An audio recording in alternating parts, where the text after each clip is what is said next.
이제 다 함께 시편 23편을 낭독함으로 새벽 기도를 하나님께 올려드리겠습니다. 여호와는 나의 목자시니 내가 부족함이 없으리로다. 그가 나를 푸른 초장에 누이시며 쉴만한 물가로 인도하시는도다.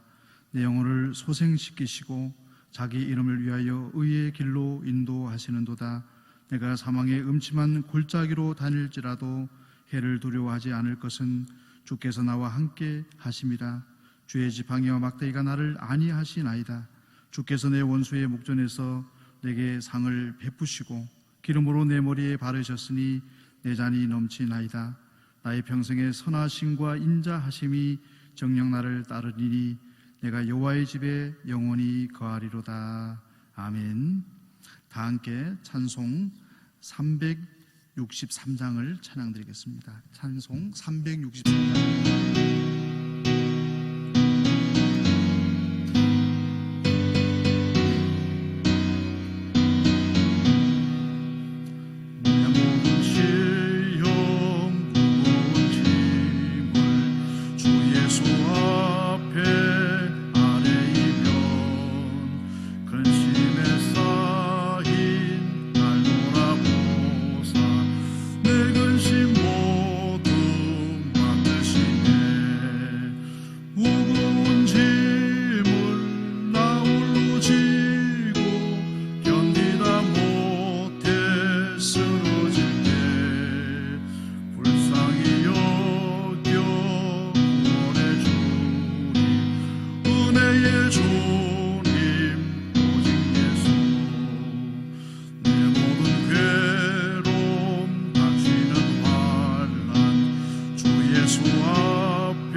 오늘 새벽에 주시는 하나님의 말씀 구약성경 시편 6편의 말씀입니다. 시편 6편 말씀 1절에서 10절까지의 말씀을 우리 한 목소리로 함께 읽도록 하겠습니다. 여호와여, 주의 분으로 나를 견책하지 마옵시며 주의 진노로 나를 징계하지 마옵소서. 여호와여, 내가 수척하여 싸우니 긍휼히 여기소서. 여호와여, 나의 뼈가 떨려오니 나를 고치소서. 나의 영혼도 심히 떨리나이다. 여호와여, 어느 때까지니까? 여호와여, 돌아와 나의 영혼을 건지시며 주의 인자하심을 인하여 나를 구원하소서. 사망 중에서는 주를 기억함이 없사오니 음부에서 주께 감사할 자 누구리이까? 내가 단식함으로 곰핍하여 밤마다 눈물로 내 침상을 띄우며 내 요를 적시나이다. 내 눈이 근심을 인하여 쉬하며 모든 대적을 인하여 어두웠나이다. 행악하는 너희는 다 나를 떠나라. 여호와께서 내 곡성을 들으셨도다. 여호와께서 내 간구를 들으셨으며 여호와께서 내 기도를 받으시리로다. 내 모든 원수가 부끄러움을 당하고 심히 떨미어 호련히 부끄러워 물러가리로다. 아멘. 오늘 함께 읽으신 시편 6편의 저자는 다윗입니다. 매일 성경 큐티집에 보시면 시편 6편의 주제를 밤의 기도라고 적고 있습니다. 왜냐하면 다윗이 오늘 시편의 내용을 통해 볼 때 밤마다 하나님 앞에 눈물로써 아뢰었던 다윗의 삶을 토대로 하기 때문입니다. 6절 말씀해 보시면 눈물로 자신의 베개와 이불을 적셨다라고 기록을 하고 있습니다. 다윗이 매일 밤마다 눈물로 자신의 베개와 이불을 적실 정도로 밤의 기도를 드리고 눈물의 기도를 드린 이유가 무엇이라고 생각을 하십니까? 오늘 본문의 말씀을 묵상을 해보시면 다윗이 밤마다 눈물의 기도를 드릴 수밖에 없었던 두 가지의 상황을 예상할 수가 있습니다. 이 첫째는 다윗이 하나님께 큰 죄를 지어서 너무나도 극심한 죄로 인해서 닥쳐오는 자책감으로 인해서 육체와 영혼이 너무나도 괴로워서 눈물의 기도를 드리고 있음을 보게 됩니다. 또한 이러한 다윗의 공경을 보면서 조롱하는 대적들로 인해서 그들로 인해서 아픔을 경험할 때 다윗은 하나님 앞에 눈물의 기도를 드리고 있습니다. 두 번째 이유, 또 하나의 이유는 하나님께 지은 자신의 죄의 문제를 해결하지 않고 오늘 본문에 등장하는 5절의 말씀처럼 내가 수울로 내려가지 않았으면 좋겠다는 것입니다. 내가 죄의 문제에 해결을 받지 못하고 내가 지옥에 가는 인생이 되지 않았으면 좋겠다라는 그 간절한 주님의 긍휼하심을 사모함을 가지고 기도하는 모습을 오늘 보게 됩니다. 아마도 성도님들 가운데서는 시편 6편의 밤의 기도, 눈물의 기도를 너무나도 공감하는 성도님들이 많이 계실 것입니다. 우리들도 그리스도인들이지만은 죄를 짓게 되면 영혼의 고통을 느끼게 됩니다. 자책감을 갖게 됩니다. 그 고통은 육체적 고통과는 비교할 수 없는 영적인 고통을 우리 그리스도인들에게 전해주기 때문입니다. 더불어서 죄의 문제를 해결하지 않고 이 세상을 떠나는 불행한 인생이 되어서는 안 되겠다는 간절한 영적인 갈급함이 우리를 기도하게 하는 것입니다. 오늘 본문에 등장하는 하나님은 어떤 하나님이십니까? 죄의 무서움을 일깨워주는 하나님이십니다.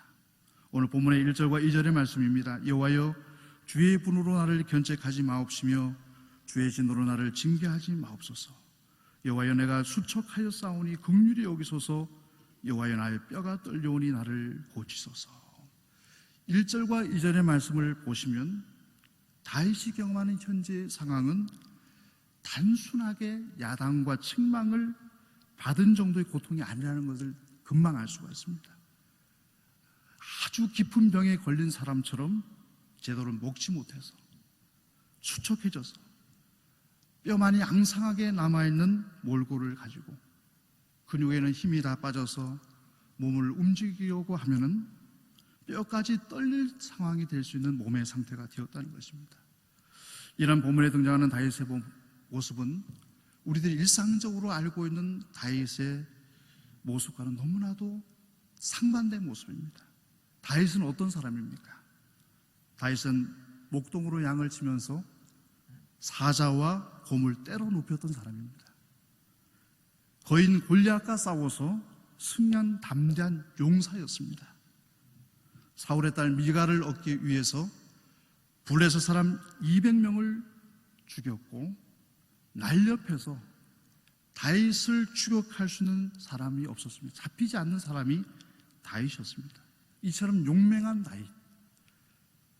그럼에도 불구하고 오늘 본문에 등장하는 다윗의 모습은 중병에 걸려서 걸을 수조차 없고 제대로 먹을 수조차 없는 상태가 되었다는 겁니다. 다윗이 어떻게 해서 이런 상태가 되었습니까? 단 하나의 이유였습니다. 다윗이 하나님께 지은 죄로 인해서 이런 상황에 놓이게 됩니다. 죄로 인해서 극심하게 고통을 느끼고 금식하며 통곡할 수밖에 없는 상황이 되었습니다. 잠을 제대로 이룰 수 없는 상태가 되었다는 것입니다. 죄의 결과로 죽음의 위기를 다윗은 경험하게 되었습니다. 더불어서 오늘 본문에 등장한 하나님은 어떤 하나님이십니까? 영혼의 고통을 느끼게 하시는 하나님이십니다. 오늘 본문 3절과 4절의 말씀입니다. 나의 영혼도 심히 떨리나이다. 여호와여 어느 때까지니까? 여호와여 돌아와 나의 영혼을 건지시며 주의 인자하심을 인하여 나를 구원하소서. 3절과 4절의 말씀을 통해서 다윗이 지금 영혼의 고통을 느끼고 있음을 알게 됩니다. 이러한 영혼의 고통이 다윗의 삶 속에 진작 있었더라면 다윗은 범죄의 자리에 서지 않았을 것입니다. 다윗은 다른 모든 부분에 있어서는 철저하게 하나님의 말씀에 순종했지만 여자 문제만큼은 자기의 정욕대로 행했습니다. 사울왕에게 쫓기던 도망자의 삶 속에 있어서도 여러 명의 아내를 두었고 결정적인 죄는 자기의 부하 우리아의 아내 밧세바를 범한 사건이었습니다. 이 대목에서 저희들이 묵상을 해보면 다윗이 정상적인 분별력을 가지고 있었더라면 도저히 지을 수 없는 죄였습니다. 자신의 부하를 죽이고 자신의 부하의 아내를 취한다? 정상적인 분별력이 가진 다윗에게는 있을 수 없는 일이었다는 것입니다. 그러나 어느 순간부터 다윗의 영혼이 하나님의 신령한 은혜로부터 멀어져 갔던 것입니다. 결국에는 영혼의 고통을 느끼지 못하는 상태가 되어졌던 것입니다. 죄를 지어도 영혼의 고통을 느끼지 못하는 상태가 되었던 것입니다. 다윗이 영혼의 고통을 느끼지 못한 이유는 다윗이 왕이 된 이후에 다윗에게는 찾아오지 않을 것 같은 교만함이 그 마음 속에 자리 잡게 됐던 것입니다. 내가 그 누구보다도 우월하다는 우월감이 다윗의 마음 속에 자리 잡게 되었던 것입니다. 그러면서 그는 그의 영혼이 신음하고 고통하고 있지만 마치 마약에 마취된 것처럼 그것을 느끼지 못했던 것입니다. 이처럼 교만은 하나님의 백성의 영혼의 상태를 알지 못하게 만드는 무서운 마약과 같은 것인 것입니다. 그런 와중에 다윗은 나단 선지자를 통해서 공개적인 책망을 받게 된 후에 그때야 비로소 영적인 감각이 돌아오게 됩니다. 그리고 나서 자신의 영혼을 돌아봅니다. 너무나도 심하게 병들어 있는 다윗의 영혼, 자신의 영혼을 목격하게 됩니다. 그의 영혼은 너무나도 사악했고 뻔뻔했고 잔인하게 이를 데 없었다는 것을 알게 됐습니다. 그리고 나서 다윗은 고백합니다. 4절의 말씀과 같이 고백합니다. 야, 나의 영혼을 건지시며 주의 인자하심을 인하여 나를 구원하소서. 간절하게 간구하는 다윗의 기도를 경험하게 됩니다. 이처럼 하나님은 죄의 무서움을 일깨워 주십니다. 교만에 가려진 영혼의 상태를 알게 해주시는 분이십니다. 이런 하나님 오늘 본문을 통해서 우리에게 주시는 교훈은 무엇입니까? 하나님의 백성들이 다윗과 같이 하나님을 떠나 있음을 느끼게 되었을 때 눈물의 기도를 통해서 주님의 치료하심을 경험해야 한다는 것입니다.